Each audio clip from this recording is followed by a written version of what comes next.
congratulations on this film. It's a lot of fun. Who'd have thought that a World War II epic and like monster movies would make such a fun ride? It's a cool mashup. Yeah. It's a cool mashup, yeah. So when you guys are reading through the script, what kind of got you excited about this project? That was like, you know what, I'm on board for this. For me, it was the element of, honestly, JJ and Julius and what I'd seen Julius done with Son of a Gun.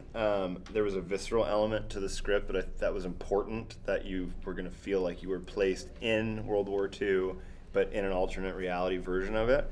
And that team of JJ and Julius felt like that they were going to do a great job of it. And then if I, for me personally, if I was going to be able to add to it, that maybe I could, do it justice and lean on them a little bit to do it correctly. And also with our writers, Billy Ray and Mark Smith, I mean, they have made amazing movies, but nothing like this. Like you have Captain Phillips with Billy Ray, and you have Revenant with Mark, and many others, but like having these minds come together and create this kind of thing was just... Yeah, and I think you also mentioned it earlier that like when we, before we like got the offer, we didn't get to read the script, did we? We just got like certain scenes and Oh, wow. And so like I think that's the power of like Julius and JJ's name is, JJ's Abrams is kind of like the Spielberg of our age, really, isn't he? And so like you would sign on to do something without reading the script if it's just because you trust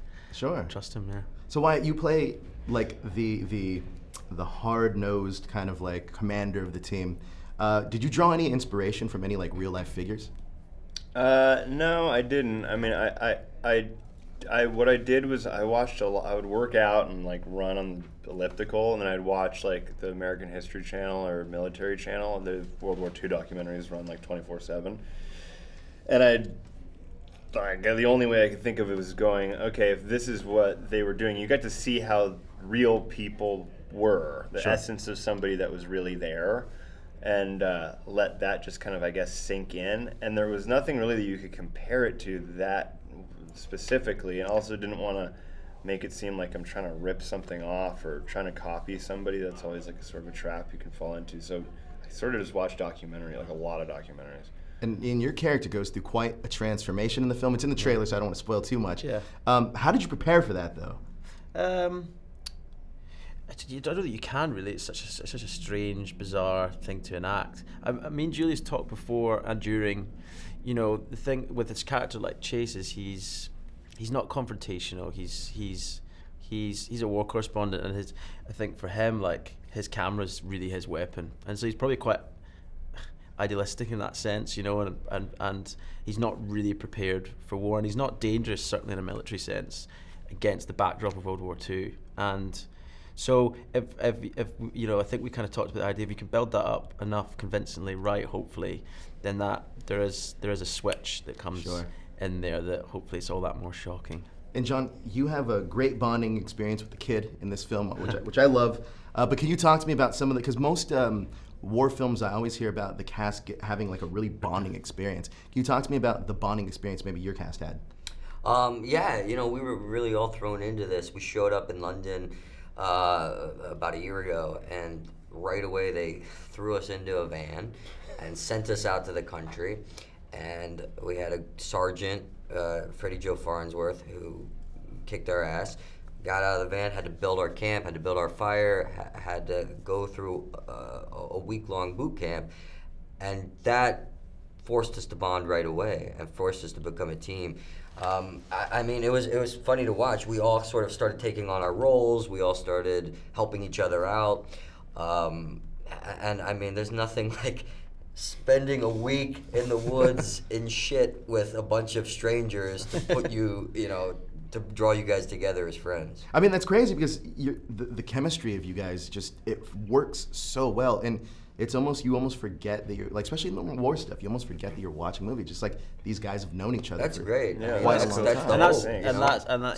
That was the cool thing about the boot camp. Like it gave us a history together, which you couldn't manufacture otherwise, because you really. Yeah. So, what was one of the hardest scenes to film?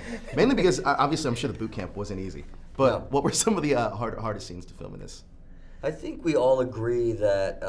I mean, we all have probably different scenes that were hard for each of us for different reasons, but I think for all the collective experience that was the most difficult was the plane sequence. Really? Yeah. It's intense too. It starts off so intense. Yeah. It's in a little space. You know, they recreated the fuselage, and we were all stuck in there together with not just the soldiers, but with a camera crew as well. And it was hot, and you're wearing all the gear that those guys had during the war, which as paratroopers was very heavy, and it was difficult. Yeah, that was hard. How much freedom did you guys have on set to collab with the director and kind of like the backstories of your characters? Because we know the backstories of your characters that are kind of told on screen, but off screen, I'm sure, like especially your character, Chase, seems like there's a lot more to him with being the photographer and stuff like that. Yeah, he's the least war ready of the group, I'd say, least prepared for the kind of the inevitable horrors of war. But Julius and Mark, the writer, who was on set as well, and they were very, they had a very clear and specific ideas of what they wanted and what they wanted to do, but they were also very accepting of. John's a brilliant improviser on set, and he was always coming out every take with something new, and a lot of those bits from the movies, and they were very accepting of that, and encouraged it a lot, which was a really cool environment to have. So you felt very safe on the one hand, but very free to try stuff out. This movie has a lot of charm too, in terms of it reminds me a lot of like a video game. It's like you fight this boss, you level up, you fight this boss. But the backdrop of the World War II thing, I think, is so unique. You guys did a great job in this film. Now, last question is, if you weren't the character that you played, which character do you most relate to? That's a good question. Oh, yeah, that's a good question. Chase. Okay. For me. Yeah. Weirdly enough. Gotta say, no, I would like to be Ford because he's like so different from me, and that's why it's so great, because he's so different from him as well. But he's He said cool. Who you're most like, not who you want to be. Oh, who you want to be? Who are you most like? Who are you? Oh, I'm probably just as clumsy Scottish. as You gotta. we all know that he's just as much of an asshole as Tibbet. So that's, I actually would say I'd be Private Bone Rack. That's who we call Rosenfeld. So Rosenfeld, we used to call him Bone Rack.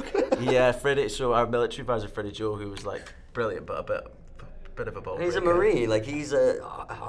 He just gave everyone nicknames, and so Really? Dom, he's got quite a slender, nice frame, and immediately it Turn was sideways, you just might like miss to him. shut up, Bone Rack. It's like one of the first things he said.